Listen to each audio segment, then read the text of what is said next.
السلام علیکم دوستو، آج کی اس ویڈیو میں آپ کو اسلام کے 10 رہسیوں کے بارے میں بتاؤں گا۔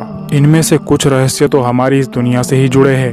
ان رہسیوں سے دنیا کا بہت گہرا رشتہ ہے، جس کی وجہ سے آئے دن لوگوں کے ساتھ عجیب و غریب اور ڈراؤنی گھٹنائیں ہوتی رہتی ہے۔ ان رہسیمئی گھٹناؤں کو ہم بھوتوں سے اور آتماؤں سے جوڑنا شروع کر دیتے ہیں، اور دوستو یہی ہماری سب سے بڑی غلط فہمی ہے۔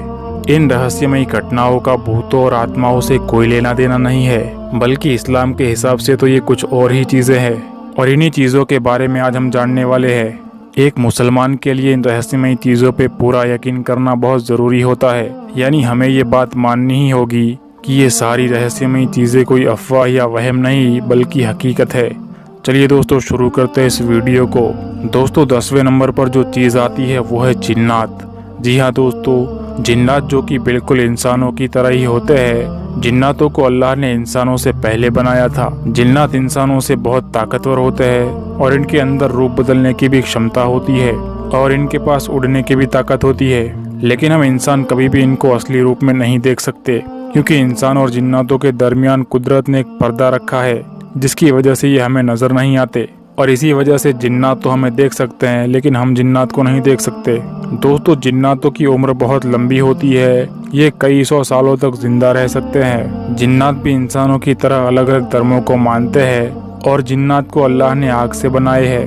ان کی تعداد ہماری دنیا میں بہت زیادہ ہے۔ یہ بھلے ہی ہمیں اصلی روپ میں نہیں دکھتے، لیکن روپ بدل کر ہمارے سامنے آ سکتے ہیں۔ جنات کسی انسان کے روپ میں آ سکتے ہیں۔ دوستو کچھ روایتوں میں آتا ہے کہ جنات زیادہ تر دمبے کے روپ میں سامنے آتے ہیں، دمبا یعنی بھیڑ، اور اسی طرح سے جنات کسی عجیب و غریب کتے کے روپ میں بھی آ سکتے ہیں۔ دوستو ایک اور حدیث آپ کو بتاتا ہوں کہ اگر آپ کے گھر میں اچانک کوئی سانپ نکل آئے تو وہ جنات ہو سکتا ہے۔ اگر آپ اسے بھگا سکتے ہیں تو اسے مارنے کے بجائے اپنے گھر سے باہر بھگا دیجئے۔ اچانک نکلے ہوئے سانپ کو مار کر آپ مصیبت میں پڑ سکتے ہیں، اسی لیے بہتر ہے اس سانپ کو اپنے گھر سے سنبھال کر باہر نکال دیا جائے۔ دوستو 9ویں نمبر پر جو رہسیمئی چیز آتی ہے وہ ہے نیکی اور گناہ درج کرنے والے فرشتے، جن کو اسلام میں کرامن کاتبین کہتے ہیں۔ یہ فرشتے ہر وقت کچھ نہ کچھ لکھتے رہتے ہیں، یہاں تک کہ اگر آپ 1 سیکنڈ کے لیے بھی کوئی گناہ کا کام کرتے ہیں تو اسے بھی یہ فرشتے اپنی کتاب میں نوٹ کر لیتے ہیں۔ کرامن کاتبین یہ 2 الگ الگ فرشتے ہیں۔ یہ آپ کی نیکی اور گناہ اس حد تک لکھتے ہیں کہ آپ جب سے سمجھدار ہوتے ہیں اور جب مرتے ہیں، اس لمبے وقت کے اندر آپ نے جتنی بھی نیکیاں اور گناہ چاہے وہ کتنے بھی چھوٹے کیوں نہ ہو، وہ کتاب میں درج کر ڈالتے ہیں، اور یہی کتاب قیامت کے دن آپ کے ہاتھوں میں دی جائے گی، جسے پڑھ کر انسان ہکا بکا رہ جائے گا اور سوچنے پر مجبور ہو جائے گا کہ یہ کیسی کتاب ہے، اس میں تو میرے کیے ہوئے ہر چھوٹے سے چھوٹے کام بھی درج کر دیے ہیں۔ لیکن آپ کو یہ بات جان کر خوش ہو جانا چاہیے کہ دنیا کے مہان انسانوں کی زندگی پہ جس طرح سے کتابیں لکھی جاتی ہے، ویسے ہی کرامن کاتبین آپ کی زندگی پر بھی کتاب لکھ رہے ہیں، اور جب یہ کتاب آپ کے ہاتھوں میں دی جائے گی تو دوستو یقین مانیے وہاں پر آپ کے ہوش اڑ جائیں گے۔ دوستو 8ویں نمبر پر آتا ہے دجال۔ جی ہاں دوستو، دجال جو قیامت سے پہلے اسی دنیا سے نکل کر آئے گا اور مسلمانوں کا جینا حرام کر دے گا۔ دجال ایک شخص کا نام ہے جو ایک آنکھ سے اندھا ہے، اور اس کے سر کے اوپر کافر لکھا ہوا ہوگا جو ہر مسلمان پڑھ لے گا۔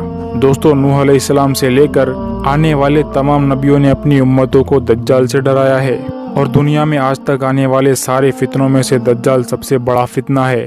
دجال کا وقت مسلمانوں کے لیے بہت ہی آزمائش کا وقت ہوگا، اور اس وقت مسلمانوں کو بہت تکلیفیں اٹھانی پڑے گی۔ دجال کو جھوٹا مسیحا کہا جاتا ہے، اور یہودیوں کی کتابوں کے حساب سے دجال ان کا مسیحا بن کر اس دنیا میں آئے گا اور اسلام کے خلاف ان کی بہت مدد کرے گا۔ دجال خدا ہونے کا جھوٹا دعویٰ کرے گا اور بہت ہی بڑے بڑے کرشمے کر کے دکھائے گا۔ دجال رات کو دن میں بدل سکے گا، بارش کروا سکے گا اور روک بھی سکے گا، یہاں تک کہ لوگوں کو گمراہ کرنے کے لیے انسان کو مار کر زندہ بھی کر دکھائے گا، اور انہی چمتکاروں کی وجہ سے لوگ اس کے ساتھ مل جائیں گے، اور مسلمان تو اس دور میں بہت ہی زیادہ تکلیف میں ہوں گے۔ اللہ سے دعا ہے کہ اللہ دجال کے فتنے سے ہمیں محفوظ رکھے۔ اگلے نمبر پر جو رہسیہ آتا ہے وہ ہے منکر نکیر۔ دوستو منکر نکیر تو فرشتوں کے نام ہے۔ جب ایک مسلمان کی وفات ہو جاتی ہے اور بعد میں جب اسے قبر میں دفنا دیا جاتا ہے تو تھوڑی دیر بعد منکر نکیر آتے ہیں اور قبر میں دفنائے ہوئے انسان سے کچھ سوال کرتے ہیں۔ منکر نکیر قبر میں دفنائے ہوئے مسلمان سے یہ سوال کرتے ہیں کہ بتاؤ تمہارا خدا کون ہے، تمہارا مذہب کون سا ہے، تمہارے رسول کون ہے، ये सवाल कब्र में गड़े हुए इंसान से किए जाते हैं और यहीं से इंसान की दूसरी जिंदगी का सिलसिला शुरू होता है। वैसे तो इन सारे सवालों का जवाब कोई भी दे सकता है, लेकिन कब्र के अंदर सिर्फ वो मुसलमान ही इन सवालों के जवाब दे पाएगा जो वाकई में पक्का मुसलमान होगा। जो मुसलमान दुनिया में अपने खुदा से डरकर अच्छी जिंदगी गुजारेगा, वही कब्र में जवाब दे पाएगा कि मेरा खुदा मेरा रब अल्लाह है। जो मुसलमान दुनिया में अपने मजहब इस्लाम की पासदारी करता रहा, अपने हर फैसले को खुदा की रजा समझकर अदा करता रहा, पूरी जिंदगी इस्लाम के लिए वक्फ कर दी, वही कब्र में जवाब दे पाएगा कि मेरा मजहब इस्लाम है। और इसी तरह से जो मुसलमान दुनिया में अपने नबी के तरीके से जिंदगी गुजारता रहा, गैरों को छोड़कर जिसने अपना हीरो, रहबर और लीडर सिर्फ मोहम्मद रसूलुल्लाह सल्लल्लाहु अलैहि वसल्लम को माना होगा, वही कब्र में जवाब दे पाएगा कि मेरे नबी मोहम्मद सल्लल्लाहु अलैहि वसल्लम है। दोस्तों, इसी तरह इसके बरक्स जो मुसलमान अल्लाह से बागी बनकर दुनिया में जीता रहा, इसी तरह से जो सिर्फ नाम का मुसलमान था, इस दुनिया में उसकी जिंदगी का मकसद था सिर्फ गोश्त खाना और जुमा टू जुमा नमाज अदा करना, वो भी जमात को छोड़कर।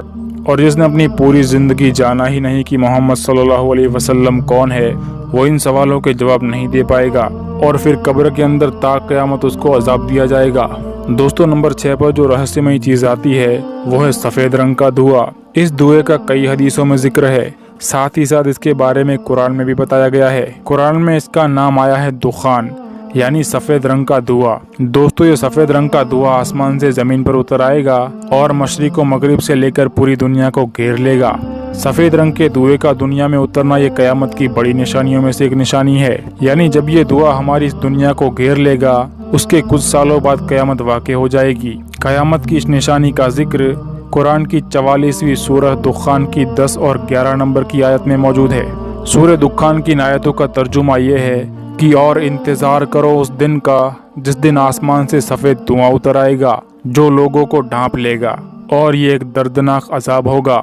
दोस्तों, रिवायतों में आता है कि दुखान नाम के सफेद धुएं से मुसलमानों को जुकाम, सरदर्द और बुखार जैसी तकलीफें हो जाएगी, जबकि काफिर इसकी वजह से मारे जाएंगे और उन्हें बहुत ज्यादा दर्द बर्दाश्त करना पड़ेगा। दोस्तों, 5वें नंबर पर जो रहस्य आता है वो बहुत ही ज्यादा भयानक होगा। ये रहस्य है याजूज और माजूज के बारे में, जिन्हें अंग्रेज और यहूदी लोग गोग और मगोग के नाम से जानते हैं। दोस्तों, याजूज माजूज एक कौम का नाम है जो हमारी इसी दुनिया में 2 पहाड़ों के दरमियान लोहे की और तांबे की बड़ी दीवार के पीछे कैद है। इस मजबूत दीवार को पूरी दुनिया पर हुकूमत करने वाले अजीम बादशाह जुल्करनैन ने बनवाया था और कयामत तक के लिए याजूज माजूज जैसी वहशी कौम को इस दीवार के पीछे कैद कर दिया था। दोस्तों, रिवायतों में आता है कि ये कौम इतनी ज्यादा खतरनाक है कि जानवरों के साथ साथ इंसानों को भी मारकर खा जाती है। इस कौम को तो इंसान बर्दाश्त ही नहीं होते।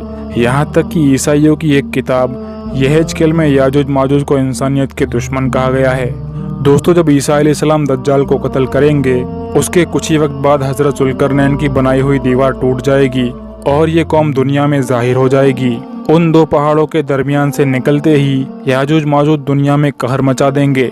यहाँ तक कि हजरत ईसा अलैहिस्सलाम को भी अल्लाह की तरफ से यह हुक्म दिया जाएगा कि वो कोहे तूर पर यानी तूर नाम के पहाड़ पर चले जाए, क्योंकि अब वो कौम पहाड़ों से निकलकर दुनिया में आ चुकी है जिसका मुकाबला करने की ताकत किसी इंसान में नहीं। और इस कौम से बचने के लिए ईसा अलैहिस्सलाम और हजरत मेहदी अलैहिस्सलाम को कोहे तूर पर पनाह लेनी पड़ेगी। दोस्तों, ये कौम दुनिया के हर जानवर और परिंदों को मारकर हजम कर जाएगी। लेकिन दोस्तों, आपको परेशान होने की जरूरत नहीं, क्योंकि याजूज और माजूज के ज़ुहूर में भी बहुत देर है। दोस्तों, अगले नंबर पर जो रहस्य आता है वो है मौत का फरिश्ता, जिनका नाम है हजरत मीकाईल अलैहिस्सलाम। जी हाँ दोस्तों, हजरत मीकाईल अलैहिस्सलाम अल्लाह के एक बरगजीदा और फरमाबरदार फरिश्ते हैं। इनका काम है लोगों की रूह यानी आत्मा को उसके शरीर से निकालना। लेकिन डरावना रहस्य ये है कि जो लोग नेक होते हैं उनकी रूह आसानी से निकाली जाती है, यानी मरते वक्त उनको ज्यादा तकलीफ नहीं दी जाती। लेकिन दोस्तों, जो लोग गुनहगार होते हैं उनकी रूह धीरे धीरे निकाली जाती है। ठीक इसी तरह से जैसे कपड़ा अगर कांटेदार झाड़ियों में डाल दिया जाए और फिर उस कपड़े को झाड़ियों से खींचा जाए तो वो कपड़ा जगह जगह से फट जाता है और उसे निकालने के लिए भी काफी जोर लगाना पड़ता है। दोस्तों, ठीक इसी तरह से गुनहगार इंसान की आत्मा भी उसके शरीर से बिल्कुल ऐसे ही निकाली जाती है। और आपने ये चीजें शायद अपनी आंखों से देखी भी होगी कि कुछ लोग आराम से इस दुनिया से चले जाते हैं, उनकी मौत बड़े ही आराम से होती है। वहीं कुछ लोगों को मरते वक्त काफी दिक्कत होती है, जैसे हाथों का मुड़ जाना, पाँव का मुड़ जाना और पूरे शरीर की मांसपेशियों का सिकुड़ जाना। ये गुनहगार लोग होते हैं जिनकी आत्मा उन्हें तकलीफ देकर निकाली जाती है और ये काम हजरत मीकाईल अलैहिस्सलाम अंजाम देते हैं। दोस्तों, हिंदू मजहब में हजरत मीकाईल अलैहिस्सलाम को यम कहा जाता है, जिनको हिंदू धर्म के लोग मौत के देवता मानते हैं। अगले नंबर पर जो रहस्य आता है वो है इब्लीस। जी हाँ दोस्तों, इब्लीस शैतानों में से सबसे बड़ा शैतान है। यहूदी और ईसाई मजहबों की किताबों में इसे डेविल नाम दिया गया है। दोस्तों, इब्लीस भी एक जिन्नात ही था। इब्लीस बड़ा ताकतवर और अल्लाह का नेक बंदा था, लेकिन जब आदम अलैहिस्सलाम को बनाया गया और अल्लाह ने सबको हुक्म किया कि आदम को सजदा करो, तो सारे फरिश्ते और जिन्नात सजदे में झुक गए सिवाय इब्लीस के। इब्लीस का कहना था कि आदम यानी इंसान मिट्टी से बनाया गया है और मैं तो आग से बनाया गया हूँ, मैं इसके सामने नहीं झुक सकता। और यूं कहकर उसने अल्लाह की नाफरमानी की और उसी के बाद उसका नाम पड़ गया शैतान। इब्लीस आज भी हमारी इस दुनिया में मौजूद है और उसके पास बड़ी आर्मी और बहुत ताकत है, जो कि कयामत तक के लिए अल्लाह की तरफ से दी गई है। और इसी ताकत और आर्मी का इस्तेमाल करके वो लोगों से गुनाह करवाता है, मन में बुरे विचार डालता है और पूरे भी करवाता है, और अल्लाह से दूर करके मूर्ति और झूठे भगवानों की तरफ ले जाता है। यहाँ तक कि इंसानों को भी भगवान मानने पर लोगों को उकसाता रहता है। लेकिन दोस्तों, आखिर में अपने लोगों के साथ ये भी जहन्नम की आग के हवाले कर दिया जाएगा।